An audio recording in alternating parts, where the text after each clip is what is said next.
అంత గలీజు వాసన కొడుతుంటది. నడుమ యాన్నో పిల్లకాల్లో వారినట్టు పారుతుంటది. దాన్ని నదని పిలుస్తుంటారని చాలా మంది కారడ్డమాడుతుంటారు.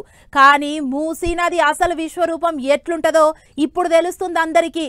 దెబ్బకు పట్నం జనాలు గజగజ వణికిపోయే కథ అవుతుంది. సుడుండ్రు ఎట్లున్నదో కదా.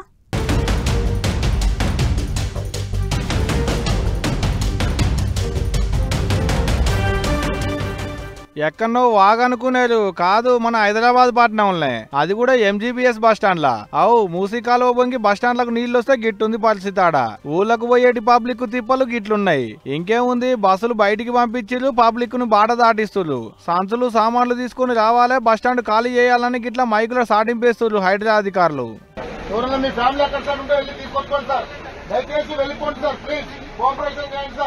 అగ చూడురి, గీ అన్న చేతులు పట్టుకొని చిన్నగా చెల్లెలను తొవ్వ దాటిస్తుండు. గీళ్ళేమో ఒకరి చేతులు ఒకరు పట్టుకొని ఎవరి సంచులాలు తీసుకొని వడద దాడుతుర్రు. ఓ 30-32 ఏళ్ల సంది ఇంత వడదొచ్చింది ఎప్పుడు లేదంటారు పబ్లిక్.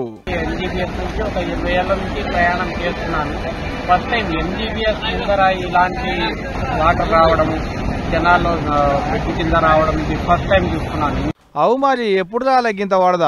మూసీ కాలువ నిండి అంతెత్తు మీద ఉన్న బస్ స్టాండ్లకు నీళ్లు వచ్చినాయంటే చిన్న వరదనా మరి? ఇగిట్ట వరదల ఇరుక బయటిన వాళ్ళను, మూసీ కాలువకు పక్క పోయింట్ ఉన్న వాళ్ళను గిట్లా మంచి తాగుకు పంపించి ఇంత తిండి పెట్టేటి ఎగరం చేస్తున్నారు కూడా. ఒక్క బస్ స్టాండ్ చుట్టుముట్టు ఉండేటోళ్లే కాదు, మూసీ కాలువ పొడుగుతా ఇదే తిప్పల పబ్లిక్ ది. బంగ్లాల కిందున్న వాళ్ళకు నీళ్లతోని తిప్పలా, మీదున్న వాళ్ళకు తిండి లేక తిప్పలా.